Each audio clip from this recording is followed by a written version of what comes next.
Hi everyone, welcome to film courtroom readers club. நம்மளோட daily லைஃப்பில், அதுவும் சிட்டியில் வர நமக்கு இந்த கூட்டம், சத்தம், பொல்யூஷன், டிராஃபிக்னு பரபரப்பாகவே வாழ்ந்து பழகிருக்கும். என்னைக்காவது ஒரு நாள் ஒரு அத்துவான காற்றோட அமைதியை அனுபவிச்சிருக்கீங்களா? ஓங்கி வளர்ந்த மரங்களை கண்டு ரசிச்சிருக்கீங்களா? சுத்தமான காற்றுல லயிச்சிருக்கீங்களா? வாழ்க்கையில் ஒரே ஒரு தடவை இதை அனுபவிச்சாலே உங்களால் காலத்துக்கும் இந்த காற்றோட அமைதியையும் பிரமிப்பையும் மறக்க முடியாது. அப்படிப்பட்ட ஒரு வசீகரமான ஈர்ப்பு சக்தி தான் இந்த காட்டுக்கும் அதை சார்ந்த பகுதிகளுக்கும் உண்டு.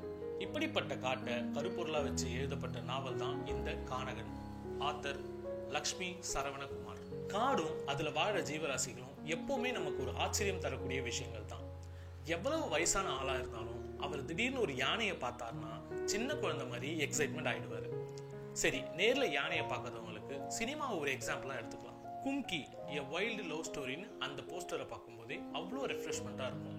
அந்த படத்தோட அருமையான story line, super hit songs, அந்த நடிகர்களோட பர்ஃபார்மன்ஸ், இதையெல்லாம் தாண்டி அந்த படம் எடுக்கப்பட்ட காட்டுப்பகுதிகளும் அதில் வந்த யானையும் இந்த படத்தோட வெற்றிக்கு மிக முக்கியமான காரணமாக அமைஞ்சது. தியேட்டரில் இருக்க நமக்கு நாமளே அந்த காட்டுக்குள்ளே இருக்க மாதிரியான உணர்வு வந்துடும். இந்த புத்தகம் கண்டிப்பாக அந்த மாதிரியான உணர்வை நிச்சயம் உங்களுக்கு கொடுக்கும்.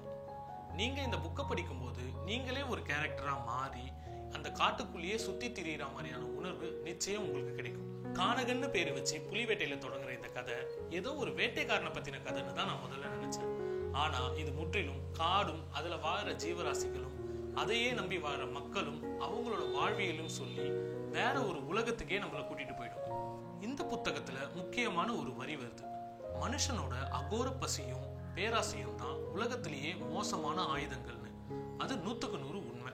நமக்கு கிடைச்சிருக்க இந்த வளங்களையும் அதை சார்ந்த ஜீவராசிகளையும் போற்றி பாதுகாத்து கொண்டாட வேண்டிய நாம அதுக்கு பதிலா நாகரிகம், நகரமயமாக்குதல், சுற்றுலா, மருத்துவம் என்ற பேர்ல இந்த காட்டோட வளங்களை மனுஷனோட ஆசைக்காகவும் அதிகாரத்துக்காகவும் சூறையாடிட்டு இருக்குன்றத இந்த புத்தகம் பதிவு செய்யுது.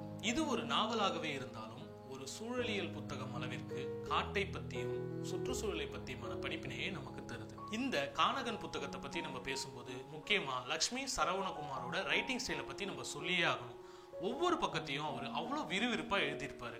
குறிப்பா இந்த கதையில வர வேட்டையாடும் காட்சிகள் ஆகட்டும், புலி மற்றும் யானை காட்டுல உலாவி திரியிற காட்சிகளா இருக்கட்டும், அத்தனையும் அப்படியே தத்ரூபமா நம்ம கண்ணு முன்னாடி அவரோட எழுத்துக்களால கொண்டு வந்திருப்பாரு. இந்த கதையோட முக்கியமான கேரக்டரான தங்கப்பன், வாசி, சடையன் இவங்களோட கேரக்டரா இருக்க இவரு டெவலப் பண்ண விதம் நம்ம மனசுல ரொம்ப ஆழமா பதிஞ்சிரும். இப்படி பலவிதமான எமோஷன்ஸை நமக்குள்ள கடத்தி நம்மள இந்த கதைக்குள்ள இழுத்து கொண்டு போற இவரோட ரைட்டிங் ஸ்டைல் கடைசியா கிளைமேக்ஸ்ல, அதாவது இந்த புக்கோட முடிவை படிக்கிறப்போ நமக்கு ஒரு மன நிம்மதியை தரும் பாருங்க. அதுக்காகவே இவரை எவ்வளவு வேணா பாராட்டலாம், வர்த்து. இந்த கதையை படிக்கும் போதே இவ்வளவு விறுவிறுப்பான சப்ஜெக்டை ஏன் இன்னும் படமா எடுக்கலன்ற கேள்விதான் என் மனசுக்குள்ள ஓடிட்டே இருந்தது. ஆனா இந்த புத்தகத்தை நான் முழுசா படிச்சு முடிச்சதுக்கு அப்புறம் இந்த படம் எடுக்காததே மேல். ஏன்னா இந்த படத்தை எடுக்கிறன்ற பேர்ல இந்த காட்டையும் இந்த என்விரான்மெண்ட்டையும் இந்த மிருகங்களையும் அவங்க தொந்தரவு பண்ணாம இருக்கிறது நல்லதுன்னு தோணுச்சு. இதுதான் இந்த புத்தகம் எனக்கு கொடுத்த இம்பாக்ட். இந்த புத்தகத்தை நம்ம ஏன் படிக்கணுன்றதுக்கான முக்கியமான 3 காரணங்கள். முதல் காரணம், எங்கேயுமே போர் அடிக்காம ஒரே ஸ்ட்ரெச்சில் படிக்கிற மாதிரி ஒரு புக்கை நீங்க தேடிட்டு இருக்கீங்களா? உங்களுக்கான புக்கு தான் இது.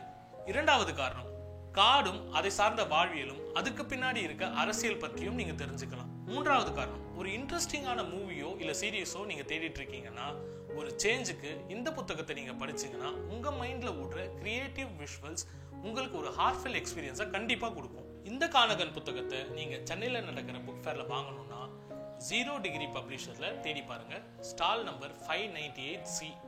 ஆல்சோ இந்த புக் கிண்டல்லையே அவைலபிளா இருக்கு. அடுத்த வீடியோல இதே மாதிரி இன்ட்ரெஸ்டிங்கான ஒரு புக்கோட இன்ட்ரெஸ்டிங் ஃபேக்ட்ஸோட நான் உங்களை சந்திக்கிறேன். இந்த வீடியோ உங்களுக்கு பிடிச்சிருந்தா லைக் பண்ணுங்க, உங்களோட தாட்ஸை கமெண்ட் பண்ணுங்க, முக்கியமா ஃபிலிம் காட்ரூம் பேஜை சப்ஸ்கிரைப் பண்ணுங்க. தேங்க்யூ.